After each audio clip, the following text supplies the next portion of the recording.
ദൈവത്തിരുനാമത്തിന് സ്തോത്രം ചെയ്യുകയും സ്തുതിക്കുകയും ചെയ്യുന്നു. കർത്താവിനാൽ അനുഗ്രഹിക്കപ്പെട്ട ദൈവമക്കളെ, സന്തോഷത്തോടെ ഒരിക്കൽ കൂടി ദൈവത്തിൻ്റെ വചനം ദൈവമക്കളോട് പറയാൻ ദൈവം എനിക്ക് തരുന്ന ഈ അനുഗ്രഹീത അവസരത്തെ ഒത്തിരി സ്തോത്രത്തോടെ സ്വീകരിച്ചുകൊണ്ട് മനസ്സൊരുക്കത്തോടെ കർത്താവിൻ്റെ വചനത്തിൽ നിന്ന് ഞാൻ ദൈവകൃപയാൽ കണ്ടെത്തിയ ചില ആത്മീക ചിന്തകൾ എല്ലാ ദിവസവും പരിശുദ്ധാത്മ പ്രേരിതനായി തരുന്നത് പോലെ ഇന്നും നിങ്ങൾക്ക് പങ്കുവയ്ക്കാൻ ഞാൻ വൻകൃപയിൽ ശരണപ്പെടുന്ന കൂടെ നിങ്ങൾക്കെല്ലാവർക്കും, ഈ വചനം കേൾപ്പാൻ തൽപരരായിരിക്കുന്ന നിങ്ങൾക്കെല്ലാവർക്കും സ്നേഹത്തിൻ്റെ ഭാഷയിൽ വിനീതമായ വന്ദനം അറിയിച്ചുകൊണ്ട് ആത്മരക്ഷകനും വീണ്ടെടുപ്പുകാരനുമായിരിക്കുന്ന നമ്മുടെ ദൈവം നമ്മെ സ്നേഹിച്ചും കരുതിയും വാത്സല്യച്ചും ഓരോ ദിവസവും വേണ്ടതെല്ലാം നൽകിത്തരുന്നതിന് ഒത്തിരി സ്തുതിയും സ്തോത്രവും മഹത്വവും കരയറ്റിക്കൊണ്ട് തിരുസന്നിധിയിലിരുന്ന് ദൈവമായ കർത്താവിൻ്റെ പാദപീഠത്തിൽ തിരുവെഴുത്തുകളെ ധ്യാനിച്ച് നിങ്ങളോട് പങ്കുവയ്ക്കാൻ ദൈവം തന്നിരിക്കുന്ന ദൂത്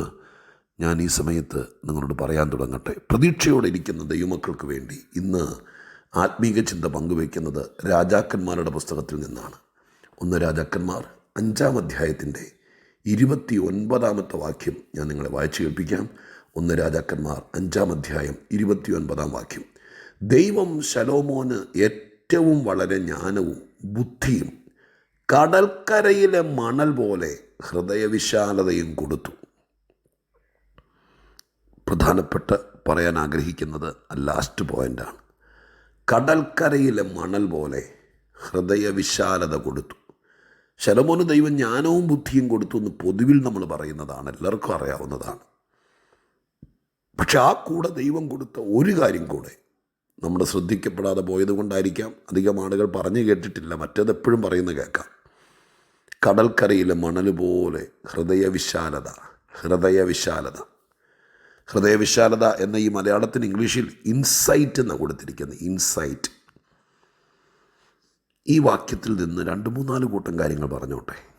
ഒന്ന്, ദൈവമായ കർത്താവ് നമ്മെ ഈ ഭൂമിയിലൊരു ജന്മം തരുമ്പോൾ നമുക്ക് ശരീരം, ഹൃദയം, ആന്തരിക ബാഹ്യ അവയവങ്ങൾ, നമ്മൾക്ക് ഇവിടെ ശ്വസനം ചെയ്യാനും ജീവിക്കാനും വേണ്ടിയിരിക്കുന്ന എല്ലാ സിസ്റ്റവും ദൈവം തന്നിട്ടാണ്, ഈ ഭൂമിയിൽ ജീവിക്കാൻ വേണ്ടിയിട്ടുള്ള എല്ലാ ക്രമീകരണങ്ങളും തന്നിട്ടാണ് ഭൂമിയിലേക്ക് നമ്മളെ ദൈവമായ കർത്താവ് അയക്കുന്നത്.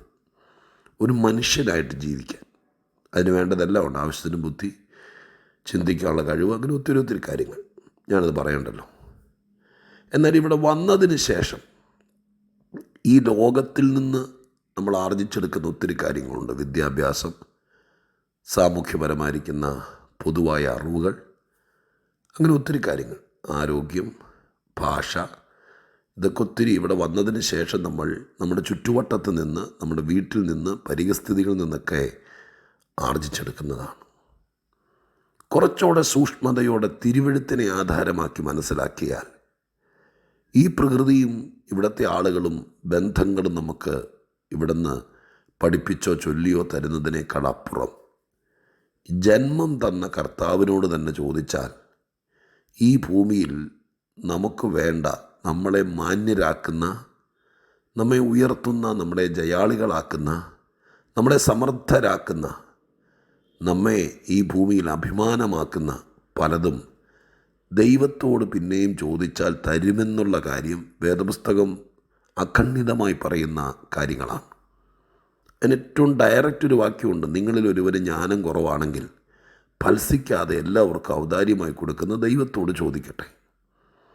ഭൂമിയിലേക്ക് വന്നപ്പോൾ അത്യാവശ്യ അറിവ്, ജീവിക്കാൻ വേണ്ടിയുള്ള കാര്യങ്ങൾ, തിരിച്ചറിവിനുള്ള കഴിവുകൾ, ഇതൊക്കെ തന്നാ വിട്ടത്. വളർന്നപ്പോൾ അതൊക്കെ നമുക്ക് കിട്ടി.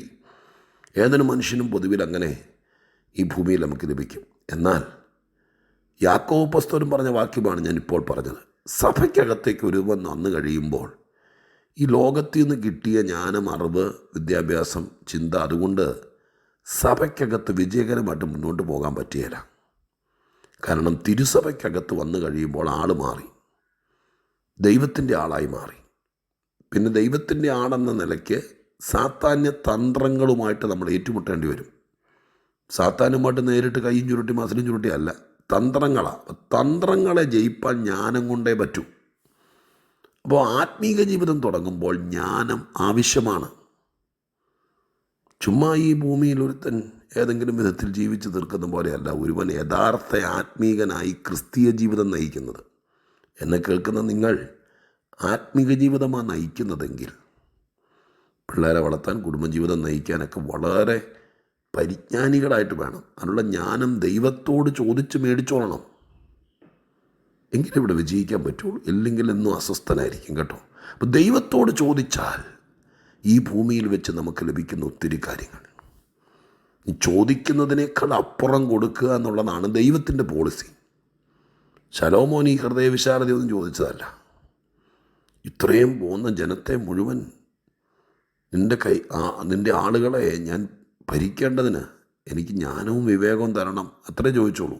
പക്ഷെ ആ കൂടെ ദൈവം വാരിക്കോരി കൊടുത്ത പലതുമുണ്ട്. ആ ഭാഗങ്ങൾ വായിച്ചാൽ അറിയാം. അതിലൊന്നാണ് ഹൃദയവിശാലത, ഇൻസൈറ്റ്. ഒരു നല്ല മനുഷ്യന്, ഒരാത്മീകന്, ഒരു നേതൃത്വത്തിൽ നിൽക്കുന്ന ആൾക്ക്, ഒരു ഗ്രഹനാഥന്, ഒരു കർത്തൃദാസന്, മറ്റുള്ളവരുമായിട്ട് ഇടപെടുന്ന ഒരാൾക്ക്, ആത്മാക്കളെ നേടാൻ ആഗ്രഹിക്കുന്ന ആൾക്ക് എന്ന് പറഞ്ഞാൽ വലിയ സഭാ പാസ്റ്ററൊന്നും ആവണ്ട. നിങ്ങളുടെ വീട്ടിൽ നിങ്ങളുടെ ഭർത്താവ്, മക്കൾ അങ്ങനെയൊക്കെ ആരെങ്കിലും ഉണ്ടെങ്കിൽ അവരെ ദൈവമക്കളാക്കി തീർക്കണമെന്ന് നിങ്ങൾ ചുമ്മാ പൂക്കണ്ണീരൊഴിപ്പിച്ച് എൻ്റെ പാസ്റ്ററെ പ്രാർത്ഥിക്കണോട്ടോ, എൻ്റെ അച്ഛൻ കുടിച്ചോണ്ട് കിടക്കാട്ടോ എന്ന് പറഞ്ഞ് ആരോടെങ്കിലും പറഞ്ഞിട്ട് ഇടുങ്ങിയ ഹൃദയത്തോടെ ഒരു പുക പിടിച്ച തുരുത്തി പോലെ വീട്ടിൽ പെരുമാറിയാൽ അവരുടെ ആയുഷ്കാലത്ത് അവർ കൃപയിലേക്ക് വരികയില്ല.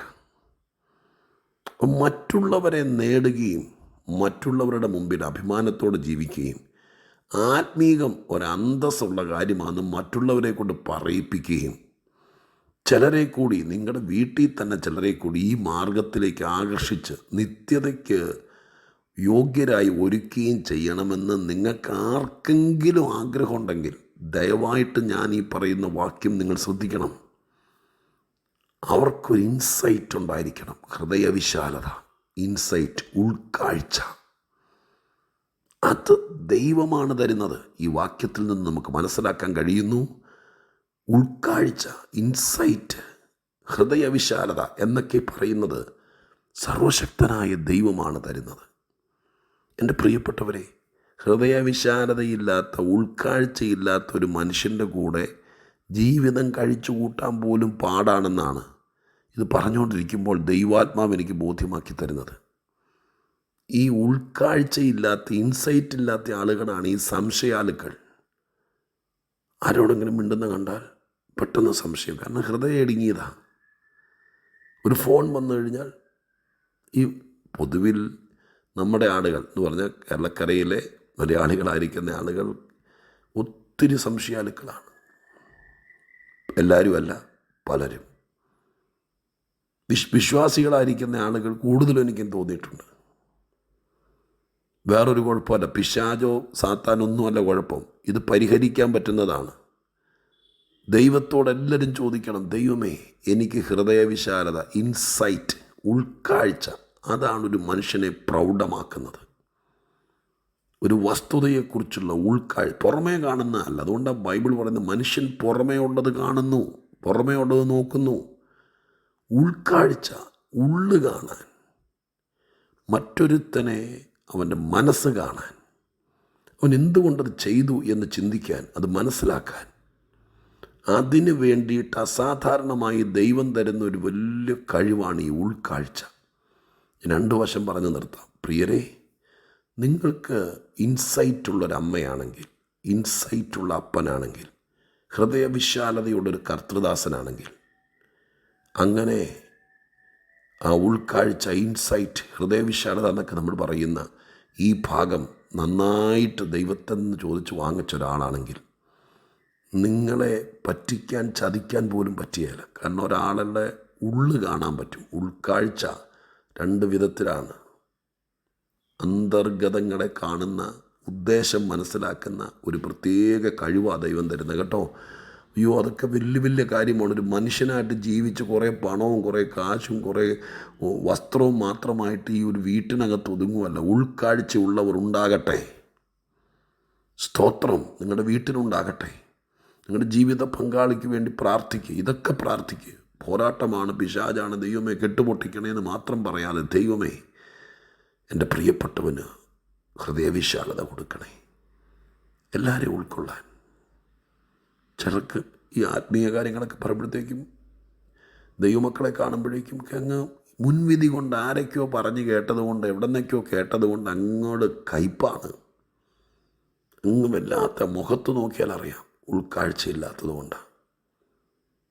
ഞാൻ പറയാം പ്രിയപ്പെട്ടവരെ, ഉപദേശങ്ങളൊക്കെ വളരെ വിലപ്പെട്ടതാണ്, പറയേണ്ടതൊക്കെ പറയണം. പക്ഷെ എല്ലാവരും എൻ്റെ കർത്താവിനതുണ്ടായിരുന്നു. ഏത് പാപിയെയും ഏത് കുഷ്ഠരോഗിയെയും, യഹൂദന്മാരുടെ ഇടയിൽ ഏറ്റവും ഇടുക്കമുള്ളവരാണ് യഹൂദൻ.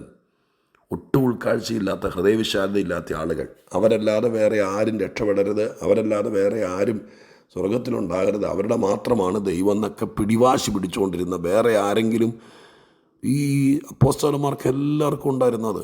ഒരിക്കലും യോഹന്നാൻ വന്ന് പറഞ്ഞില്ലേ, ദേ അങ്ങയുടെ നാമത്തിൽ ഒരുത്തൻ നിന്നുകൊണ്ട് ദൈവം പറയുന്നു ഞങ്ങളും അവനെ വിലക്കി എന്നൊക്കെ പറഞ്ഞൊരു ഭാഗം നിങ്ങൾ ഓർക്കുന്നത്. കാരണം യേശു എന്താ പറഞ്ഞു, നീ എന്തിനാ അങ്ങനെ ചെയ്യാൻ പോയേ? നമുക്ക് പ്രതികൂലമല്ലാത്തോ നമുക്ക് അനുകൂലമല്ലേ? അവനോടൊന്ന് പറയട്ടെ, അതിനെന്താ? പൗലോസിനുണ്ടായിരുന്നു. അതുകൊണ്ടാണ് അദ്ദേഹം ഫിലിപ്പർക്ക് ലേഖനം എഴുതി പറഞ്ഞത്, ചിലർ അസൂയ കൊണ്ട് പ്രസംഗിക്കുന്നു, ചിലർ പല ഉദ്ദേശത്തോടെ പ്രസംഗിക്കുന്നു. പിന്നെ അദ്ദേഹം പറയുകയാണ്, ഒറ്റ എണ്ണത്തെ ഇവിടെ കർത്താവിൻ്റെ നാമത്തിൽ ഞാൻ കട്ടം തകിച്ച് പ്രയാസപ്പെട്ട് പ്രസംഗിക്കുന്നതാണ്, അതുപോലെയൊന്നും പറയാൻ ആരെയും ഞാൻ സമ്മതിക്കില്ല എന്നല്ല പറഞ്ഞത്. അദ്ദേഹം എന്താ പറഞ്ഞതെന്നറിയാമോ? പിന്നെ നാട്യമായിട്ടോ എന്തു ആകട്ടെ, കർത്താവിനെയല്ലേ പ്രസംഗിക്കുന്നേ, ഹൃദയവിശാലതയുള്ള ഒരാൾക്കേ പറയാൻ പറ്റുള്ളൂ എന്ന് പറഞ്ഞാൽ പൗലോസ് എല്ലാം കുത്തിക്കൊട്ടഴിച്ച് എല്ലാവർക്കും വാതിലങ്ങ് തുറന്നിട്ട് കൊടുത്തു എന്നാണ്. ഇല്ല, കർക്കശക്കാരനായിരുന്നു. പക്ഷെ മനുഷ്യനെ ഉൾക്കൊള്ളണം, മനുഷ്യനെ മനുഷ്യനായി കാണണം, മനുഷ്യനെ മനുഷ്യത്വത്തിൽ കാണണം, ഉൾക്കാഴ്ചയിൽ കാണണം. ഈ നാട് നന്നാവും, വീട് നന്നാവും, കുടുംബജീവിതം നന്നാവും. ഇതില്ലാതെ ഇടുങ്ങിയ മനസ്സോടെ ജീവിച്ച് ആരാലും അംഗീകരിക്കപ്പെടാതെ ഇവിടെ ആകപ്പാടെ അഭിമാനവും നഷ്ടപ്പെടുത്തി വിമർശനങ്ങളും ഏറ്റുവാങ്ങി എന്തിനാ ഈ പിടിവാശി? ശലോമോന് ഹൃദയവിശാലത എത്രത്തോളം കടൽക്കരയിലെ മണൽത്തരി പോലെ. നമുക്ക് ദൈവത്തോട് പ്രാർത്ഥിക്കാം, എല്ലാവർക്കും ഹൃദയവിശാലത ഉണ്ടാകട്ടെ. ദൈവമാണ് തരുന്നത്. ഹൃദയം ഇനി ആസ്പത്രിയിൽ പോയിട്ട് സൈക്കിളിന് കാറ്റടിക്കുന്ന പോലെ കാറ്റടിച്ച് വീർപ്പിക്കാനൊന്നും പറ്റിയല്ല, യൂണിവേഴ്സിറ്റി പോയാലും കിട്ടിയാല. ദൈവത്തോട് ചോദിക്കും, കർത്താവപ്പച്ച എൻ്റെ വീട്ടിലെല്ലാവർക്കും, എൻ്റെ കുഞ്ഞിന്, എൻ്റെ മകനെ വിവാഹം കഴിക്കുന്ന പെൺകുട്ടിക്ക്, എൻ്റെ മകൻ വിവാഹം കഴിക്കുന്ന പെൺകുട്ടി, ആരുമാകട്ടെ, എൻ്റെ മകളെ കല്യാണം കഴിക്കുന്ന മകൻ, എല്ലാവർക്കും പ്രാർത്ഥിക്കണം. ഹൃദയവിശാലത, ഹൃദയവിശാലത വലിയ കാര്യമാട്ടോ. ഇത് വലിയ കാര്യമൊന്നും അല്ലാന്ന് നിങ്ങൾ ചിലർക്ക് തോന്നുന്നുണ്ടെങ്കിൽ അങ്ങനെ ഇരിക്കട്ടെ. അതല്ല, ഒരുമാതിരിപ്പെട്ട വിഷയങ്ങളൊക്കെ ഹൃദയവിശാലത കൊണ്ട് തീർക്കാൻ നമുക്ക് എല്ലാവരെയും ഉൾക്കൊള്ളാം. ദൈവത്തിൻ്റെ മക്കളായി ജീവിക്കാം, പലർക്കും ഉപകാരികളായി തീരാം, ഒന്നും പിടിച്ചു വയ്ക്കാതിരിക്കാം, ആത്മീകരാകാം. പ്രാർത്ഥിക്കട്ടെ. പരിശുദ്ധ ദൈവമേ, ഞങ്ങളുടെ സ്വർഗീയ പിതാവേ, അനുഗ്രഹീതമായ നിമിഷങ്ങൾ ഞങ്ങൾ കേട്ട ശലോമോന് ദൈവം അറിഞ്ഞുകൊണ്ട് കൊടുത്ത ആ ഇൻസൈറ്റ് ഞങ്ങൾ പ്രാർത്ഥിക്കുന്നപ്പ ഇത് കേൾക്കുന്ന എല്ലാവർക്കും ലഭിക്കട്ടെ. ഒരുമാതിരിപ്പെട്ട സകല വിഷയങ്ങളും സാത്താൻ്റെ അടവുകൾ ഫലിക്കാതിരിപ്പാൻ കുറേയും കൂടെ വീട് വലുതായില്ലെങ്കിലും ഹൃദയം വിശാലമാകട്ടെ, ശരീരം വലുതല്ലെങ്കിലും ഹൃദയം വിശാലമാകട്ടപ്പ. ദൈവം അത് ചെയ്യണം. എല്ലാവരെയും ഓർക്കണം. ഒത്തിരി ഗുണം ഇതുകൊണ്ടുണ്ടാകണം. പ്രാർത്ഥന കേട്ടതിന് നന്ദി. യേശുവിൻ്റെ നാമത്തിൽ തന്നെ. ആമേൻ.